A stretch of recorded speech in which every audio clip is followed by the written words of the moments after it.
Everybody, here with Anthony Knight at Grapple to Strike Martial Arts in Nottingham. I had a request on my YouTube channel to discuss how to break down and close down a long guard. But before we do that, we need to establish what a long guard is. So tonight's video is about establishing the type of long guard and how to use them. And we'll do another video next time about how to defend against them and how to counter them. I'm going to look at three types of long guard. I'm going to look at the basic boxing long guard. I'm then going to look at Muay Thai. And I'm going to look at a long guard which is a lot more generic, even in things like Chun, use this type of long guard. And it's a very good street position, and also MMA. So let's start with the boxing one. Alright, so with the boxing one, the long guard is so that I can jab faster and I'm closer to the target. Usually I've got my hand here against my cheek, and this hand is patrolling. So when I step, I haven't got far to go to put my jab in to him. Now he might be tapping at my hand, but I'm going to keep it busy. I'm going to keep busy and I'm going to keep moving with this long guard position here. It's really good providing I keep the momentum going. So if you just spar with me for a second, Anthony, rather than just sort of stand there. I find with the boxing one, I like to circle clockwise because it forces the other person back. It's a lot harder to bring the other hand into play if I circle the other way. So let's stop. So, okay. So this is my long guard. My jab going in is here constantly. It's allowed me to hook over the top. It's allowed me to circle. And can you see its pressure? It really is a very nice guard, but it works very, very well for boxing. But let's look at the Muay Thai version.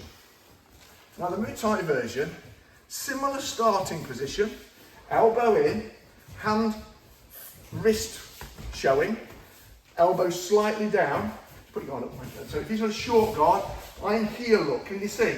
This is what I'm doing. And I'm using it for guiding pressure. Now I'm not going to do much of a jab from here because this is all about pressure. And if he steps off it, I can then throw my right hand.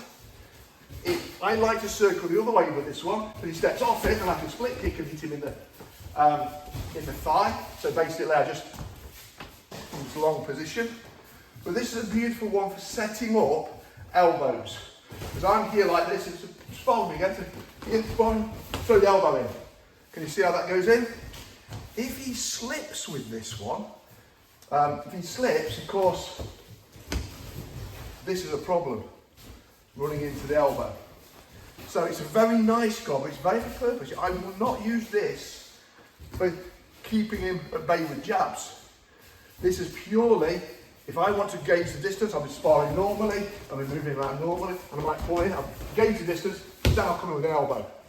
I gauge the distance, I slipped off, come in with a punch. That's what I'm using it for. Quite tiring. Now, the last one, I'm going to take these off, take yours off. You take these off. This is the guard you wear. It's more here.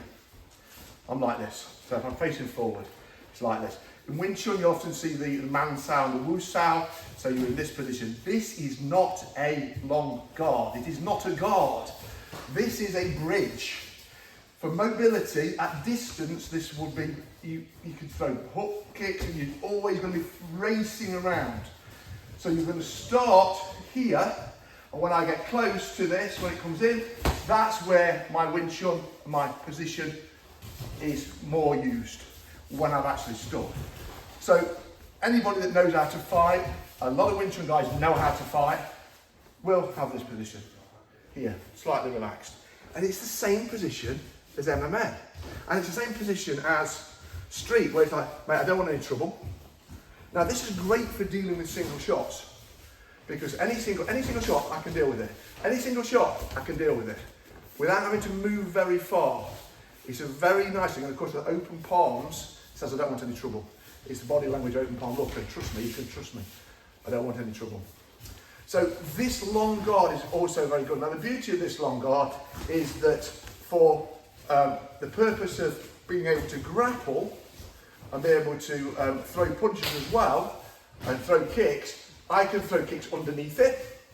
I can move around, I can throw big looping hands that you often see MMA over the top with it, and I can use this position to follow myself into various grappling positions, for lifting, for throwing, and for various Wing Chun positions for coming in, trapping and striking.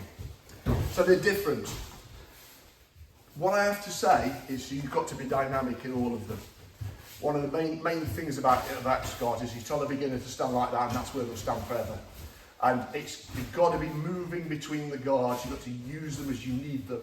For example, I would use the Muay Thai guard sometimes because, sorry, I should have mentioned the Muay Thai guard as well, is that often it'll move from here to here because the big thing is uppercuts. Boom, yeah? So if I move to here, there's my uppercut defence with it. So it moves from there. But I would only use this. I'll be sparring here, might be like this. I might all of a sudden get to this position because I want to hit him. I might all of a sudden get to this position because I want to step in and throw a knee.